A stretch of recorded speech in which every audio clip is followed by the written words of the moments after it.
Nouveau chez iBurst Africa, iBurst double bonus. Profitez doublement de votre connexion Internet avec les nouveaux forfaits GigaFast. Et en plus d'un accès illimité tous les soirs de 20h à 6h avec GigaNight. Obtenez désormais 3 GB au lieu de 1 GB sur la carte de 50 unités, 8 GB au lieu de 3 GB sur la carte de 100 unités, 25 GB au lieu de 10 GB sur la carte de 200 unités et 50 GB au lieu de 30 GB sur la carte de 400 unités.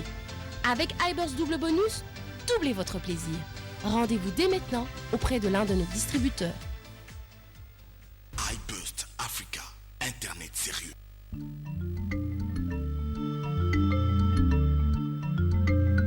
Ce programme vous est offert par Orange.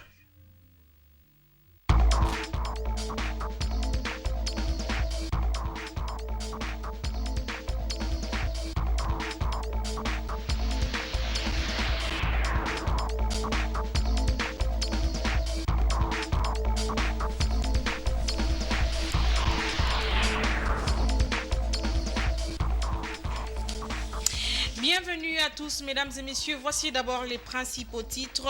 Tête à tête ce mercredi, Joseph Kabila, François Hollande à l'Elysée. Une rencontre de tous les enjeux, la situation en Centrafrique ainsi que d'autres questions ont été évoquées par les deux chefs d'État.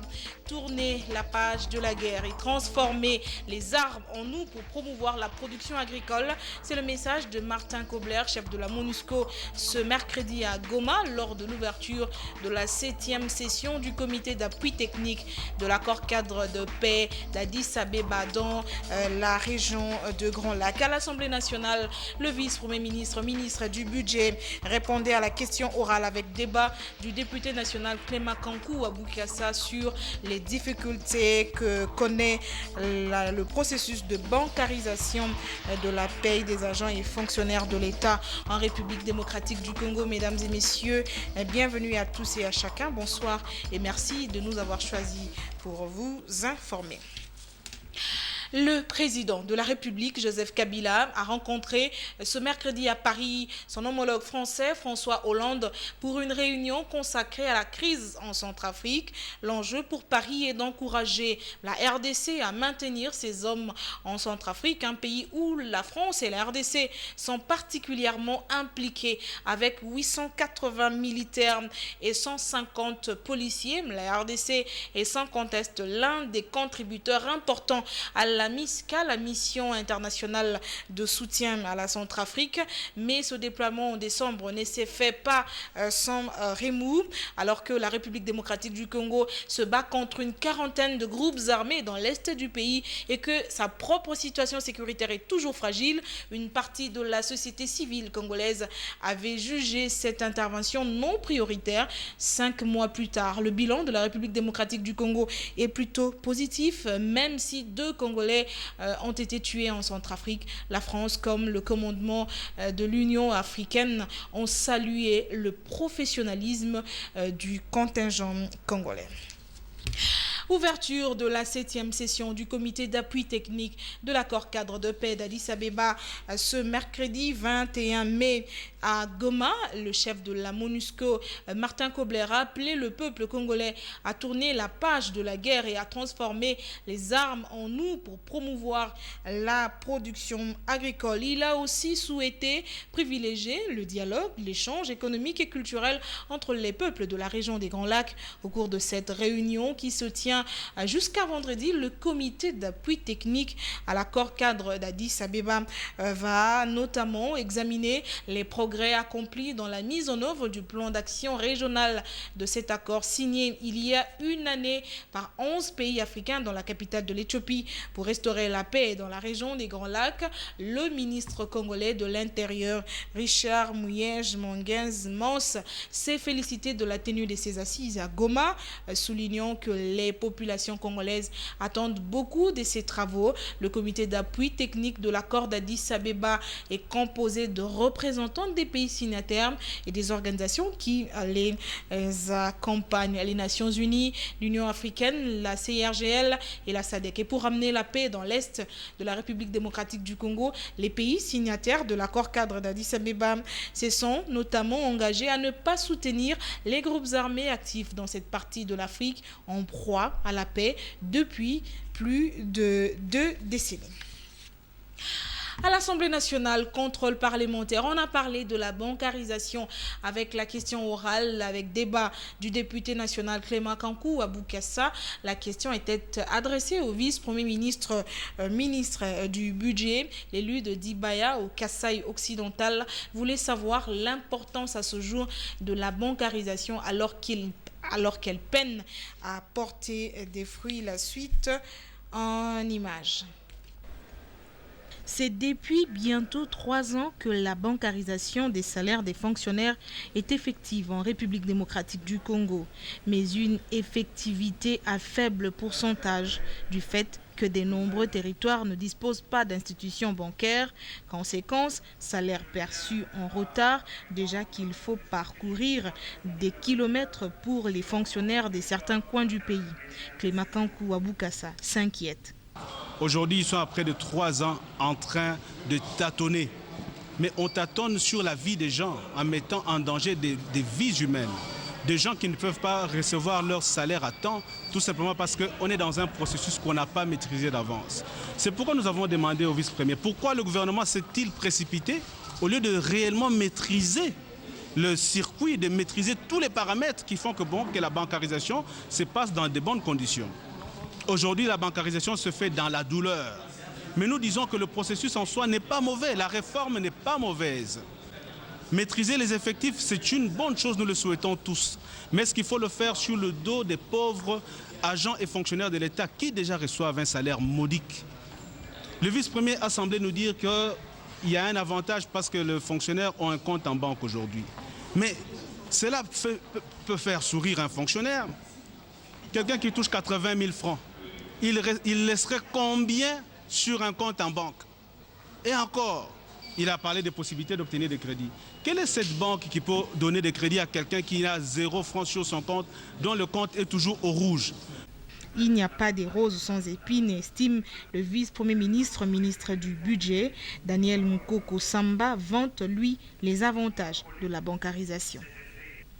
Grâce à la bancarisation de la paie des agents et fonctionnaires de l'État, votre gouvernement a aujourd'hui une meilleure maîtrise de ce poste de dépenses qui représente 40% des dépenses totales du Trésor sur ressources propres.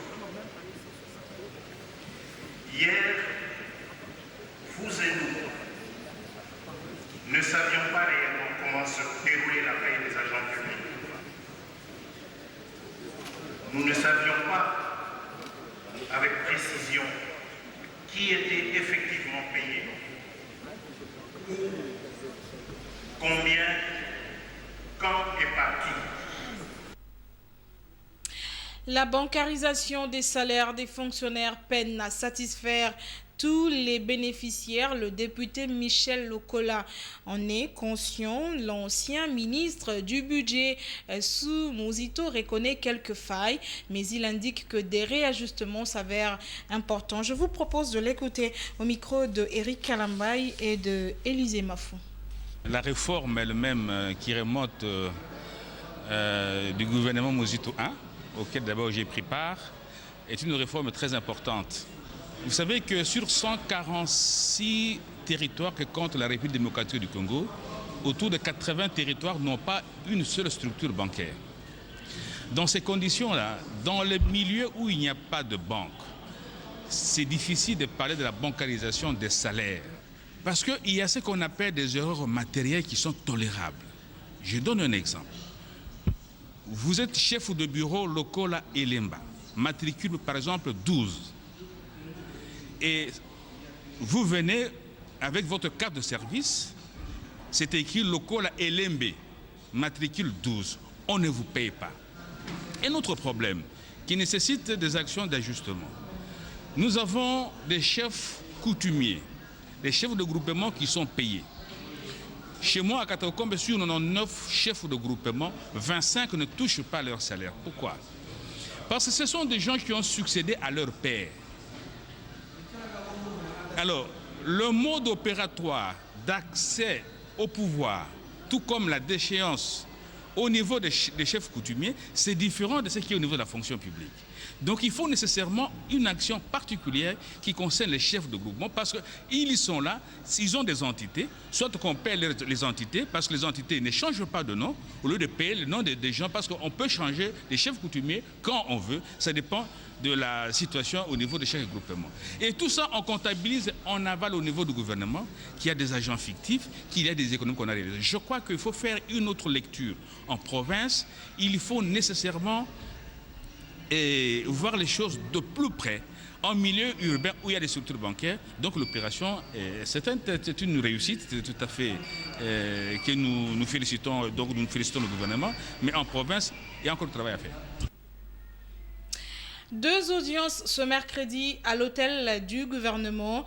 Le chef de l'exécutif s'est entretenu avec l'ambassadeur de Turquie en République démocratique du Congo, Matata Ponyo, et son hôte ont échangé sur la promotion des relations bilatérales dont le commerce.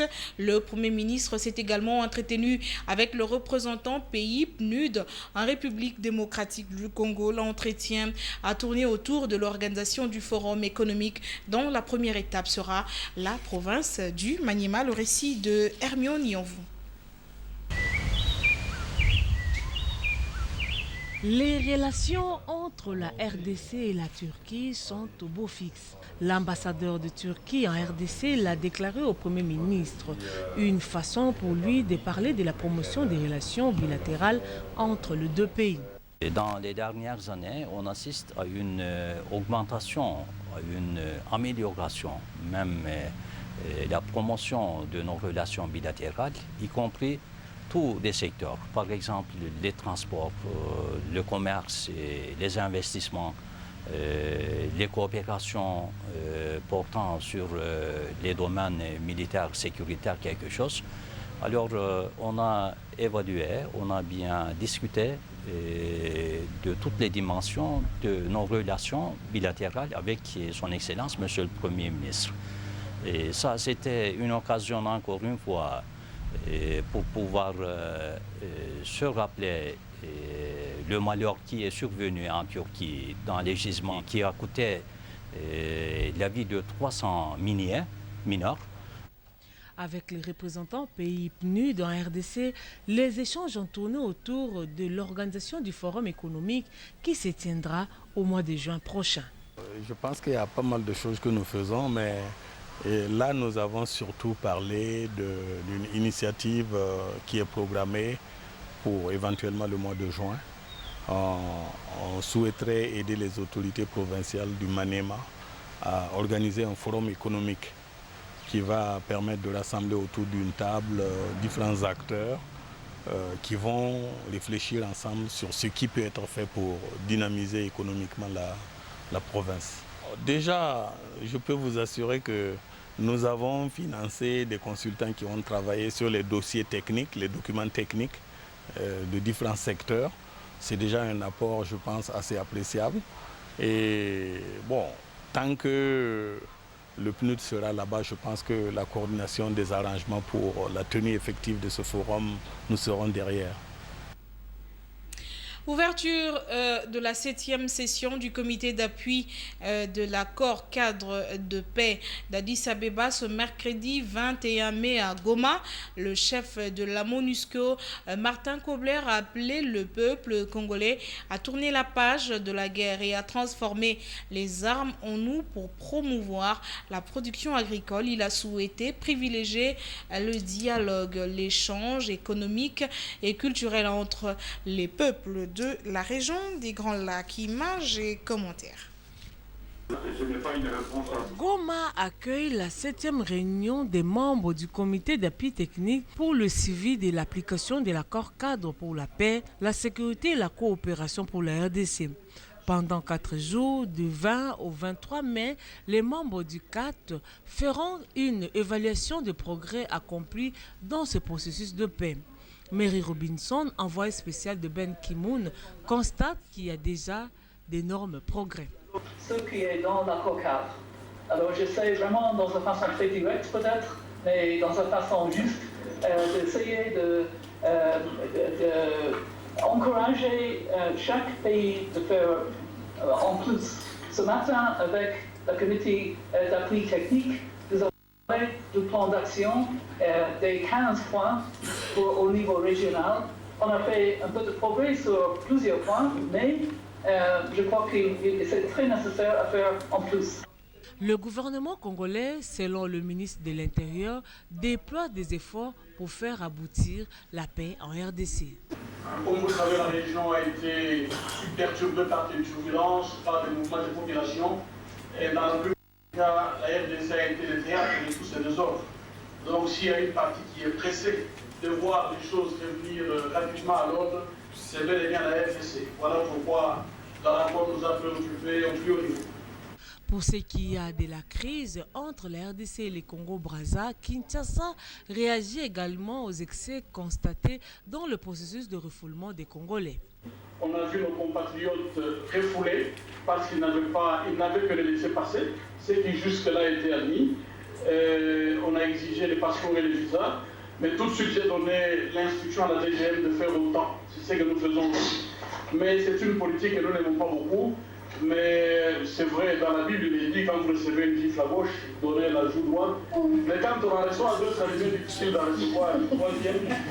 Mais c'est que nous voulons et que nous puissions nous rencontrer parce que tout ce qui s'est passé contraire aux accords que nous avions convenus lors de la tripartite Angola, RDC, RC.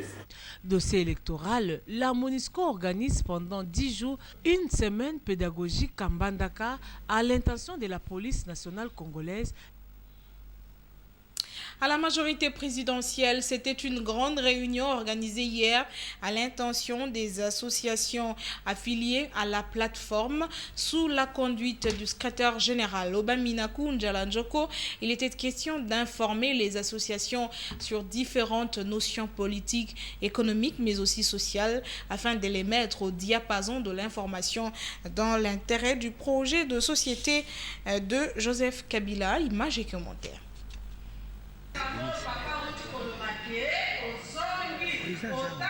Elles sont venues puiser à la source. Aux associations affiliées à la majorité présidentielle, le secrétaire général a rappelé la vision de l'autorité morale. Obaminaku les a informés sur l'actualité nationale, notamment la question de l'expulsion des Congolais de Brazzaville. Une rencontre qui s'inscrit dans le cadre de la communication de la MP. Ça leur permettra d'être au diapason de l'information et de pouvoir communiquer comme il se doit dans l'intérêt du projet de société porté par Joseph Kabila. Et ça leur permettra aussi d'avoir une approche responsable face à tous les enjeux, à tous les problèmes que la République connaît, notamment le problème de l'expulsion massive des Congolais, le problème de l'organisation des élections. Les associations ont promis de fédérer autour de Joseph Kabila. Elles saluent l'importance de la rencontre. Moi, j'ai retenu que nous, en tant qu'association de la majorité, nous devions être unis. Et prochainement, nous allons faire des séminaires, des formations. C'est pour nous préparer aux prochaines séances, parce que nous restons toujours derrière notre chef de l'État qui est Joseph Kabila Kabange. Nous avons compris, il nous a expliqué c'est quoi les partis politiques, c'est quoi une association, les rôles d'une association et les rôles d'un parti politique aussi. Nous avons fait l'analyse de la situation, nous avons sorti de cette analyse des éléments nouveaux et d'agir. Il nous reste maintenant de planifier avec le bureau, c'est-à-dire on jette des projets capables de pouvoir porter cette fois-là, comme en 2011, les associations évoluant au sein de la majorité présidentielle. Le secrétaire général de l'AMP annonce tenir régulièrement ces genres de rencontres afin de passer la vraie information et permettre aux associations affiliées à l'AMP de comprendre et de parler le même langage avec la plateforme. Culture à présent, l'Institut français a organisé une réunion technique d'échange avec la presse ce mercredi à la halle de la Gombe sur les préparatifs de la semaine culturelle française qui débutera du 26 au 30 mai prochain. Au cours de cet entretien, un accent particulier a été mis sur les activités qui seront organisées durant cette semaine, entre autres expositions photos, théâtre, concerts et musique. Élisée Mafou, Jean-Claude Baudet, reportage. C'est la découverte de des cultures, à savoir la culture congolaise et française, qui seront au rendez-vous durant cette semaine française. Expositions photos, concerts, théâtre sont à l'affiche. Agrémenter cette semaine de l'économie française, mais c'est pas simplement présenter la culture française au Congo à Kinshasa, c'est aussi travailler avec les opérateurs culturels congolais dans le cadre de cette présentation et donc d'associer l'orchestre Kibanguiste à l'ouverture de cette manifestation le lundi 26 mai en présentant justement un répertoire de musique française mais interprété par des musiciens congolais. C'est également présenter un répertoire du théâtre français avec la pièce Georges Dandin de Molière, présenté par une troupe congolaise. C'est également présenter un film français, donc un film récent, plutôt distrayant, Vive la France, une comédie. Et jeudi, encore de la musique avec de la chanson française interprétée par la chorale de Monseigneur Luc Ginon. Et en clôture, Youssoufa, pour une soirée le vendredi 30. La semaine sera ouverte par l'exposition photo. Selon son auteur, c'est une façon de raconter la joie de vivre de ceux qui luttent au quotidien. Il y aura une exposition de mes photos. Lundi 26 mai, c'est la date du vernissage. C'est une exposition de photos que j'ai prise à Kinshasa, de nuit, entre 2012 et 2014. Et ces photos seront exposées à l'Institut français à l'Alda Gombe et également sur le Paris, la gare centrale, la place du 30 juin. Alors c'est des photographies de nuit de Kinshasa qui est pour moi le meilleur moment de la vie quinoise, parce qu'il y a plein de couleurs. Le but c'était de montrer un Kinshasa qu'on connaît mal et de montrer aussi des visages de personnes qu'on voit peu. L'exposition s'intitule Marge, l'idée étant de ramener la marge au centre. Les deux opérateurs culturels français et congolais travaillent en harmonie en vue de la réussite de la semaine française. Culture encore, face à la crise qui secoue la Ligue nationale des Anamongo, l'INA en sigle, le président interfédéral a tenu à remettre les pendules à l'heure. Jean-Pierre Ondekane a animé hier un point de presse pour inviter les frères égarés à revenir au bon sens. Il a par ailleurs annoncé la création d'un comité de crise qui aura 2 missions spécifiques, à savoir organiser le congrès de la LINA et harmoniser les statuts de l'association. Bienvenue Babois, commentaire. Dans le souci de sauvegarder l'unité et l'harmonie au sein de la communauté Anamongo, le président interfédéral de Kinshasa a, en bon père, tenu à laver les linges sales en famille. Jean-Pierre Ondekane a, au cours de ce point de presse, fustigé le comportement de quelques-uns des membres de la LINA. Je n'ai pas remplacé Okito. Je n'ai pas remplacé Bomboko non plus. Mais quand les présidents des communautés de base ont vu qu'il y avait cette crise déclenchée par Okito lui-même,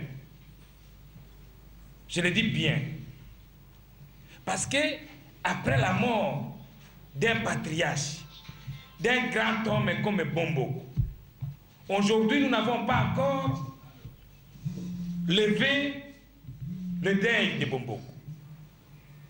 C'est Barthélemy Okito qui s'est précipité à créer cette crise artificielle, créée de toutes pièces par lui. Parce que pendant que Bomboko était vivant, Barthélemy était toujours chef de l'exécutif. les coordonnateurs, les présidents des communautés de base sont venus me voir moi. Pourquoi ils viennent chez moi? Parce que je suis légitime. Je suis président de la fédération ville-province de Kinshasa. Quand ils ont trouvé qu'il y a des difficultés au sommet, ils ont fait recours à moi. Ils sont venus me voir pour que je puisse chercher les sages qui peuvent nous aider à régler cette crise. Et pour éviter tout malentendu, un comité de crise a été installé. Ce comité devra organiser le congrès de la LINA dans les 90 jours et harmoniser les textes de la structure. En société, Kinshasa, capitale de la République démocratique du Congo, se transforme petit à petit, mais il y a des coins de la ville qui ne voient pas du tout les engins de la révolution, de la modernité. À l'exemple de la route Bekatef dans la municipalité de Massina. Cette artère est impraticable à cause des tas d'immondices, empêchant ainsi la circulation de véhicules, constat fait par nos reporters. Pendant que les autres bénéficient du programme de la révolution de la modernité, la population de Massina pleure à cause de l'impraticabilité des routes qu'elle emprunte. Par exemple, à la route Bekatef, reliant la périphérie de Mapela au boulevard Lumumba dans la municipalité de Massina, les voitures ont du mal à circuler.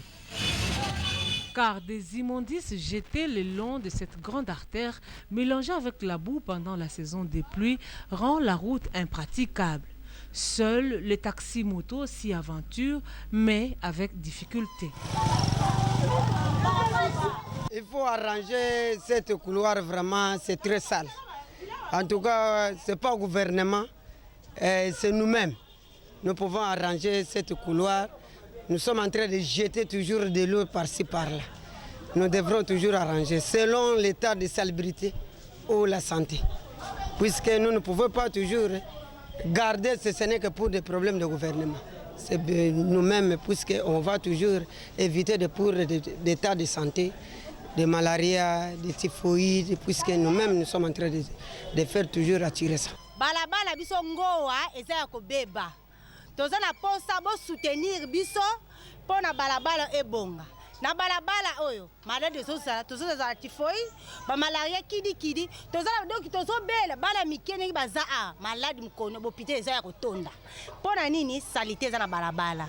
Les habitants de cette partie de Massina ne demandent que la réhabilitation de la route Bekatef pour circuler sans difficulté. On reste à la Tchangou, mais cette fois à Massina, quartier 2. Les habitants de ce coin de la partie est de la capitale se plaignent de l'insalubrité. Un tas d'immondices dans la rivière Tchwengue où des sacs et des bouteilles en plastique constituent le décor de la nature alors que de nombreux balayeurs pullulent à travers les artères de la capitale. Hermione-vous, Guinama Oumateta, Melissa Tchabela et Ornella Kapinga, reportage. Nous sommes à Massina Pascal, dans la partie est de la capitale. Ici, le constat est amer. Le caniveau est transformé en poubelle. Les sacs et bouteilles en plastique empêchent la coulée d'eau. Pourtant, le boulevard Lumumba vient d'être totalement modernisé.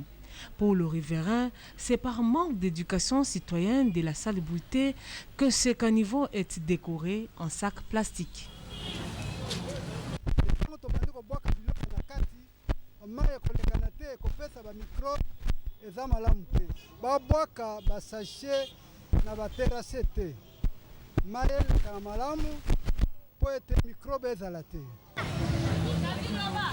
Pour les spécialistes, les sacs en plastique ont une durée de vie plus longue sous le sol. Les laisser traîner provoquera sans nul doute l'imperméabilité du sol avec des conséquences incalculables.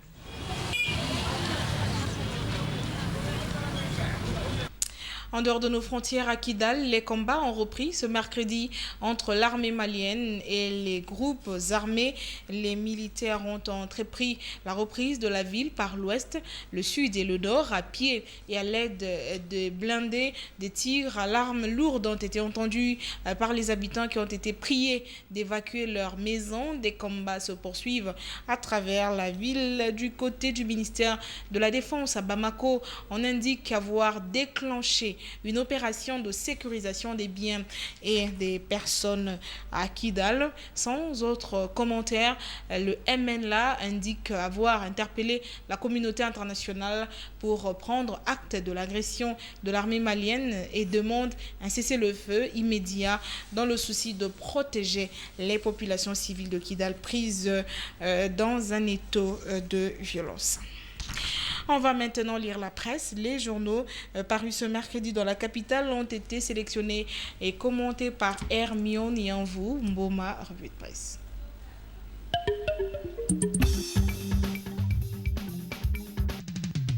Allô voisin, c'est bon, tout le monde en a samedi.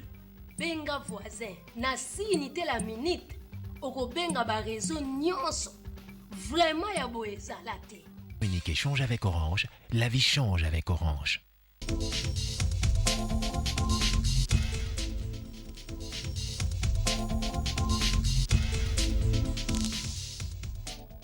Les nouvelles entre la France et la République démocratique du Congo font la une de plusieurs journaux quinois. Hollande Kabila, la RCA au centre des entretiens au palais de l'Élysée, écrit pour sa part Forum des As. Outre la situation en République centrafricaine, l'accroissement des relations économiques entre la France et la RDC va figurer à l'ordre du jour des échanges entre Hollande et Kabila.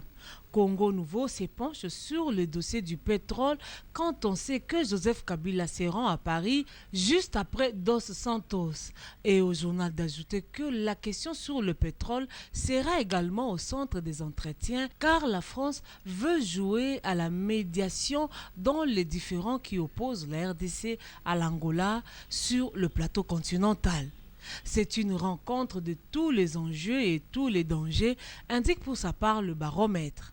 La prospérité estime que Paris et Kinshasa sont tous deux préoccupés par la situation en Centrafrique. La France est concernée pour avoir envoyé les soldats dans ces pays alors que la RDC est préoccupée à cause des risques de déstabilisation provoqués par l'arrivée des réfugiés centrafricains sur son sol. Ce qui fait dire à l'observateur que la France et la RDC sont parmi les pays qui ont des contingents militaires en RCA pour sécuriser ces pays en proie à une insécurité due à la présence des rebelles de la Seleka et des anti-Balaka. Information confirmée par Géopolis Hebdo. Autre chose, la République s'épanche sur les dossiers des expulsés de Brazzaville. Pour le journal, le mariage Brazzaville-Kigali est suspecté car les indices semblent indiquer que le réchauffement des relations entre Brazzaville et Kigali s'orienterait vers un autre objectif, celui de déstabiliser Kinshasa. La prospérité revient sur l'ouverture de la 7e réunion du comité d'appui technique de suivi de l'accord cadre d'Addis Abeba prévu du 21 au 23 mai. L'ouverture sera présidée par l'envoyé spécial du secrétaire général des Nations Unies pour la région des Grands Lacs, Mary Robinson. Congo Réforme reprend le poème d'un sénateur intitulé « Cupidité généralisée ». L'auteur relate les différentes réalités congolaises et il débute son poème « Non, mon pays n'est pas un pays, c'est un égout, oui, un égout. Tout le monde ne vise que l'argent. » Et à l'auteur d'ajouter « Partout où je passe, on me dit avec allégresse, pas de problème, donnez seulement l'argent. » C'est tout pour ce soir. Eh papa, bon voisin ou y'a quoi? Aziwa, ane loko. Wa yako defa téléphone à Bokilo. Benga quand même. Je l'appelle quand même. Communiquer change avec Orange, la vie change avec Orange. Ainsi se termine cette édition. La principale nouvelle à retenir, mesdames et messieurs, c'est la rencontre du président de la République, Joseph Kabila, avec son homologue français, François Hollande, ce mercredi à Paris pour une réunion consacrée à la crise en Centrafrique. L'enjeu pour Paris est d'encourager la République démocratique du Congo à maintenir ses hommes en Centrafrique, un pays où la France et la République démocratique du Congo sont particulièrement impliqués avec 850 militaires et 150 policiers. La République démocratique du Congo est sans conteste l'un des contributeurs importants à la MISCA, la mission internationale de soutien à la Centrafrique. Merci beaucoup de nous avoir suivis. Ces remerciements, c'est au nom de toutes les personnes qui ont produit ce journal. C'est avec beaucoup de plaisir que je vous ai présenté cette édition et c'est avec ce même plaisir que je vous retrouve vendredi, si Dieu nous prête vie, pour une nouvelle édition d'information à 19h. D'ici là, portez-vous bien. Très bonne suite de programmes sur nos antennes. Bonsoir à tous.